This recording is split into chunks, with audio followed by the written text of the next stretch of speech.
बिस्मिल्लाहिर्रहमानिर्रहीम अस्सलाम वालेकुम। आपने कभी सोचा था कि 76 दिन के बाद हमाद इसराइल के साथ एक डील फाइनलाइज करने की कोशिश करेंगे और वो अपनी मर्जी की शराइत पर होंगी, लेकिन जब इसराइली नहीं मानेंगे तो वो इनकार कर देंगे। ये पहली मर्तबा तारीख में हुआ है कि अब इसराइल ने हमास के सामने शर्त ये रखी है कि आपकी जो शर्तें होंगी वो हम मानने को तैयार हैं। यानी शर्त क्या है? हुआ ये है कि हमास ने कहा कि आप मुकम्मल तौर पर जंगबंदी करें तो हम पीछे हट जाएंगे और ये आपके कैदी और सारा कुछ है, और ये लेकिन ये मुकम्मल जंगबंदी होनी चाहिए, इसके बाद जंग ना शुरू हो। आप अपनी फौजें लेकर निकल जाए गजा से और सब कुछ हो जाए, हम यहाँ पर दोबारा आएंगे और कंस्ट्रक्शन लोग वापस आकर आबाद होंगे। उन्होंने इनकार कर दिया। उन्होंने कहा ठीक है जी, हमने फिर आपके कैदी नहीं छोड़े। उधर अवाम निकली हुई है सड़कों पर। अब सूरत हाल ये पैदा हुई है कि इसराइल ने उनको ऑफर किया है कि आप जंगबंदी कर लें, यानी 2 हफ्ते 3 हफ्ते 4 हफ्ते जितनी भी चीजें तय हो, परमानेंट नहीं, लेकिन हम अपनी जो फौजें हैं जो हमने गजा के अंदर इस वक्त भेजी हुई हैं, वो सारी फौजें, वो टैंक्स, वो तमाम की तमाम चीजें हम वापस निकाल लेंगे, हम वापस ले जाएंगे। यानी आप ये सोचें कि उन्होंने कहा कि बहुत सारे इलाके हम खाली कर देंगे, हम अपनी फौजें ले आएंगे, लेकिन 4 हफ्ते जितनी भी हमारी डील आपके साथ होती है उसके बाद हम दोबारा लड़ाई के लिए आएंगे। आप अंदाजा करें कि 76 दिन के बाद इजराइल गजा के अंदर जहां जहां है उसने कहा है कि मैं अपनी फौजें निकालने को तैयार हूं, जो तुम कहोगे वो करने को तैयार हूं, लेकिन ये कैदी छोड़ दो। और उन्होंने कहा है कि जी हम ये कैदी छोड़ेंगे नहीं। अभी इजराइल की जानिब से जो बात सामने आई है कि मामला तय हो रहे हैं 3 लोगों के। ये 3 लोगों को हमास ने इसराइल की जेल से निकालना है। अगर वो निकालने में कामयाब हुए तो पूरा इसराइल चीख उठेगा, क्योंकि 20 से 25 साल तक इसराइल में उन्होंने वीडियोस बनाई, उन्होंने पूरी कैंपेन चलाई, नौजवान नस्ल को कहा कि ये 3 लोग बड़े खतरनाक हैं और हमने इनको पकड़कर इसराइल को तबाह होने से बचाया। नंबर 1, मरवान बरगोटी। ये असल में कौन है? ये सबसे ज्यादा खतरनाक बंदा है जो इसराइल की जेल में इस वक्त कैद है। इसने इसराइल की जेल में कैद होकर, आप सोचे, हिब्रू लैंग्वेज सीख ली सारी तरह। और सबसे बड़ी बात यह है कि इसराइल के खिलाफ इसने अवाम को सड़कों पर लेकर आया और ये असल में फतेह पार्टी का सरबराह भी रह चुका है। अब ये असल में वो शख्स है कि अगर ये बाहर आता है तो महमूद अब्बास की वेस्ट बैंक से छुट्टी हो जाएगी। हमास ने माजी में इसको रिहा करवाने की इतनी कोशिश की, हर दफा डील नाकाम हो जाती। अब वो इसको रिहा करवाने की तैयारी करें, क्योंकि उसके बदले में मुसाद के कमांडोस, जर्नैल और बहुत सारे लोग उनकी कैद में है। ये शख्स अगर बाहर आ जाता है तो इसराइल के लिए इतनी तबाहकुन सूरत हाल है, इतनी तबाहकुन सूरत हाल है कि इस पर इल्ज़ाम है कि इसने बड़े हमले किए, बड़े इसराइलियों को मारा, इसने उनके सियासतदानों से लेकर यानी खलबली मचा दी। और ये पिछले, आप सोच लें, 21 साल से इसराइल की जेल में कैद है। अब ये असल में बाहर जब आएगा तो आप ये समझ लें वेस्ट बैंक के अंदर इतने बड़े पैमाने पर इसराइल को शिकस्त हो जाएगी कि वहां पर आकर ये पूरी अपनी, यानी आप सोचे जेल से बैठकर जो बंदा पूरा नेटवर्क चला सकता है, जब वो जेल से बाहर आएगा तो वो क्या सूरत हाल होगी। ये आएगा और ये आकर इलेक्शन जीत जाएगा, और जब ये जीत जाएगा इलेक्शन तो आप समझ लें कि हमास की जो ताकत होती है वेस्ट बैंक के अंदर वो इतनी बढ़ जाएगी, इसका पूरे का पूरा एक नेटवर्क काम करता है। और इसने जब इसको सजा हुई तो इसने जेल के अंदर कोई अपना डिफेंस लॉयर कुछ नहीं किया। उसने कहा जी मैं भरोसा ही नहीं करता इन चीज़ों पर, ये सब 2 नंबर है इसराइल का। उसने कहा कि जिस दिन मैं बाहर आऊंगा मैं इसराइल को बताऊंगा कि मेरी ताकत क्या है। अब लेकिन 20-22 साल से वो बाहर नहीं आ पाया। ये अब तक का सबसे खतरनाक है। इसको 5 दफा लाइफ यानी सेंटेंस हुआ है। आप सोचें कि इसने तकरीबन, आप समझ लें कि 200-400 साल इसने अगर जिंदगी हो तब भी इसको ये जेल में ही रखेंगे। अब इस शख्स को वो वापस लेकर आ रहे हैं जो महमूद अब्बास की जगह लेगा, इलेक्शन जीतेगा और वो आकर इसराइल की ईंट से ईंट बजा देगा। उसके बाद जो अगला बंदा आता है उसका नाम है अब्दुल्ला बरगोटी। ये भी असल में हमास का जो अल-क़साम ब्रिगेड है, ये असल में उसका एक कमांडर था। और ये इसकी स्पेशलिटीज थी कि ये बहुत बड़ी तादाद में वहाँ पर हथियार, चीज़ें, डिवाइसेस बनाता था। इसने इसराइल को बड़ा नुकसान पहुँचाया, उनके मिनिस्टरों को भी मारा है। और इसराइल को आप सोचे इतना नुकसान पहुँचाया है कि जेल के अंदर बैठकर हमास ने इसराइल की जेल में बैठकर इसको फोन दिया और इसने फ़ोन के ऊपर इंटरव्यू दिया। सोचे किस लेवल का बंदा है कि जिस तक वो फ़ोन भी पहुंच गया है, वहां से बैठकर उसने इंटरव्यू दिया, हिब्रू लैंग्वेज उसको आ गई और उसने खलबली मचाई हुई है। और ये पूरी तरह जितनी ये ऑपरेशंस होते हैं इसराइल के खिलाफ, उनकी फौजों के खिलाफ, उसको लीड करने वाला ये बंदा होता है। और उसके बाद अहमद सादात है, ये असल में सेक्रेटरी जनरल है Popular Front for the Liberation of Palestine. ये भी एक जमात है जिसमें वो फलस्तीन की आज़ादी के लिए।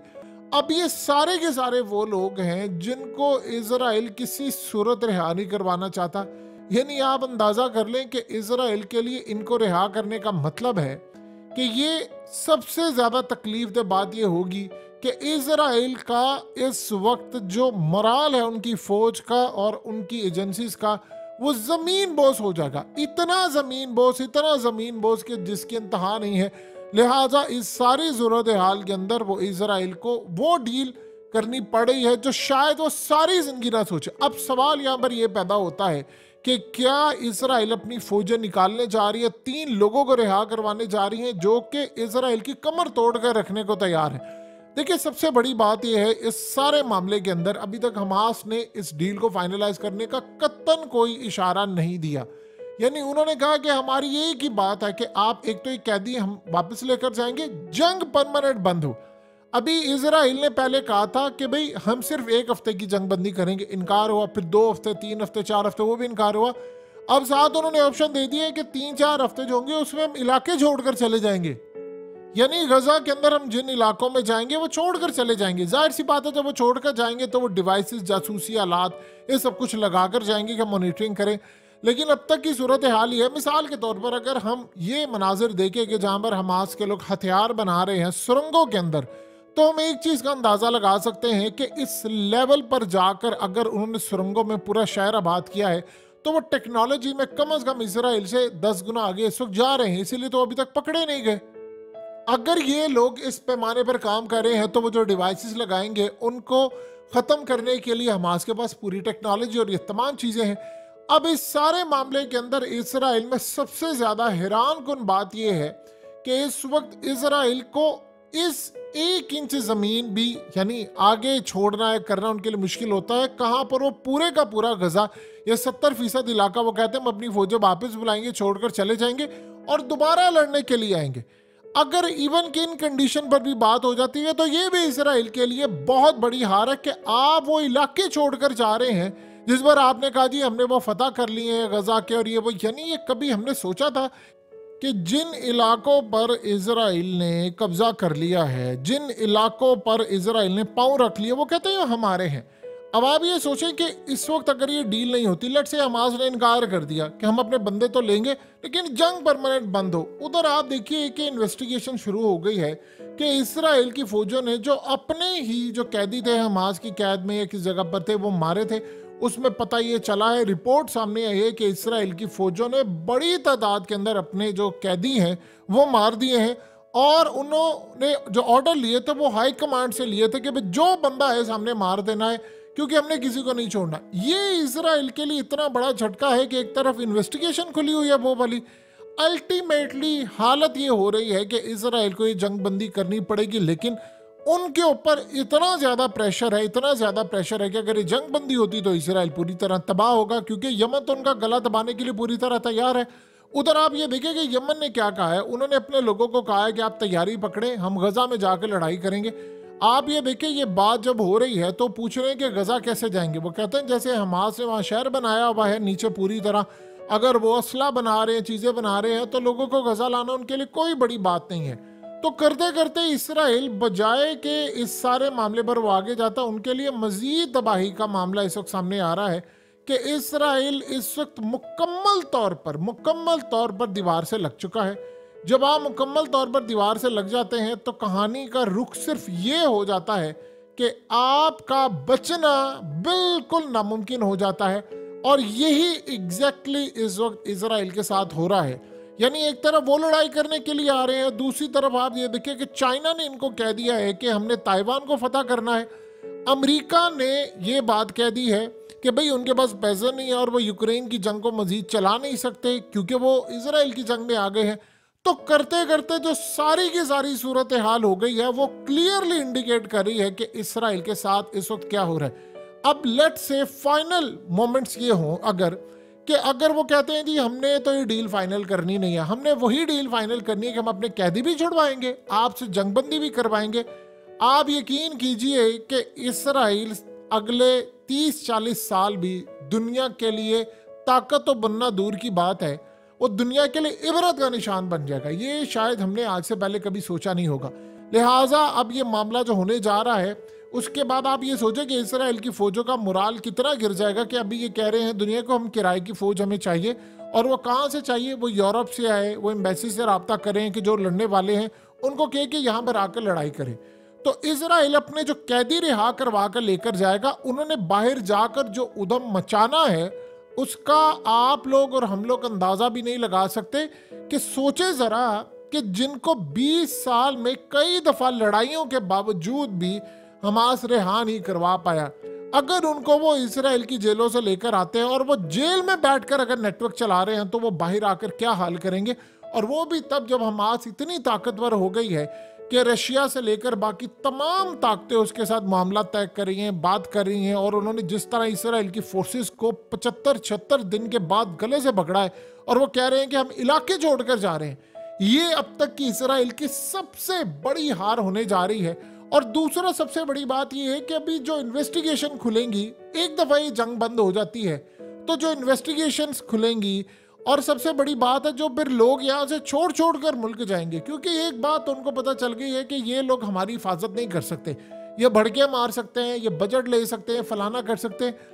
आप सोचें कि 2000 तकरीबन 14 के बाद इसराइल ने सोचा था कि हमास का वो लेवल नहीं रहा, वो हमारे साथ बातचीत नहीं कर सकते। माजी में जाहिर सी बात है उन्होंने कोई ऐसा हमला किया नहीं। फिर आप ये सोचिए कि जब उन्होंने इस तरह का कोई हमला किया नहीं और उनके पास कोई इतने ज्यादा चीजें नहीं थी, तो इन्होंने सोचा कि चलो आज नहीं तो कल अब हम इनके इलाकों को फतह करते हैं। ये इंटेलिजेंस मालूमात बकौल इस्माइल हानिया के कि इसराइल आकर मस्जिद अक्सा को फतह करने वाला था और गजा और फलस्तीन पूरे का पूरा हड़पने वाला था, तो हमने हमला किया।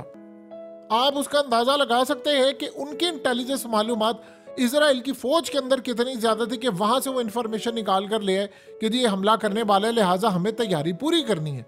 तो आप सोचें कि अगर उसके बाद अब इसराइल अपनी अवाम को ये कहता है कि मैं डील नहीं करता, तो आप बताएं उसकी अवाम उसका क्या हशर करेगी।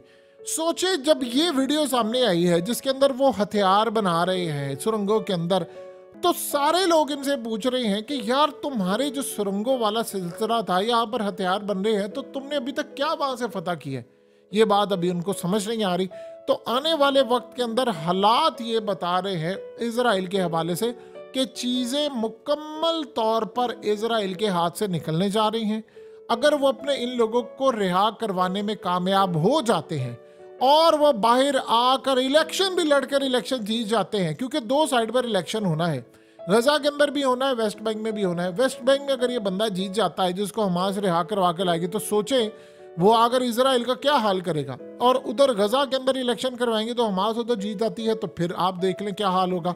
तो आप अगर विक्ट्री को देखें या आप डिफीट को देखें, तो हालात ये बता रहे हैं कि यमन के साथ लड़ाई एक तरफ जा रही है, इधर लड़ाई एक तरफ जा रही है। असल में हमास ने देखा कि उनकी पोजीशन बहुत ज़्यादा मजबूत हो गई है, क्योंकि यमन ने उधर कहा है कि जी हम तो लड़ने के लिए पूरी तरह तैयार हैं और हमने इनको अब छोड़ना नहीं है। जब वो ये काम कर रहे हैं, उधर आप ये देख लें कि ईरान ने कहा है कि उनकी फौजें मुकम्मल तौर पर तैयार हैं, उनके लॉन्ग रेंज जो मिसाइल हैं उनका रुख पूरी तरह इलाद की जानिब है, इसराइल की जानिब है। और सबसे बढ़कर उन्होंने कहा कि जो फतेह और फतेह 2 मिसाइल है, इसको तो इसराइल के अंदर कोई भी डिफेंस सिस्टम नहीं रोक पाएगा। जब हम हिट करेंगे तो ये सीधा इसराइल के अंदर जाकर लगेगा। तो जब ये सूरत हाल हो जाएगी तो आप बताइए कि इसराइल ने क्या लड़ना है। अभी अमेरिका लेकर आ रहा है अपनी तमाम फौजें, नेवल फोर्सेस, ये वो, लेकिन वो मैनेज नहीं कर पाएगा, क्योंकि यमन के पास इस वक्त सी माइंस इतने ज़्यादा हैं कि वो वहाँ पर उनको तबाह कर सकता है, उन पर हमला कर सकता है। इसराइल को इस बात का खदशा है कि अगर अमेरिका भी यहाँ पर डूब गया तो फिर सारी जिंदगी मबरू का कैसे, कहीं ये वक्त ना आ जाए कि इसराइल के जो अपने इलाके हैं वो भी मुस्तकबिल के अंदर उनको छोड़ने पड़े। क्योंकि उनका जो टारगेट है वो ये नहीं है कि ये 2 कौमी या स्टेट, अब उन्होंने ऐलान कर दिया है कि इसराइल यहाँ से निकले, इजराइल यूरोप और बाकी इलाकों में जाए और हमारा जो मुल्क है वो हमें मिले। तो करते करते सूरत हाल अब ये हो गई है कि इजराइल को अब बहुत ज़्यादा मसाइल का सामना है, बंदे भी छोड़ने पड़ेंगे, जंग भी बंद करनी पड़ेगी और पीछे भी हटना पड़ेगा।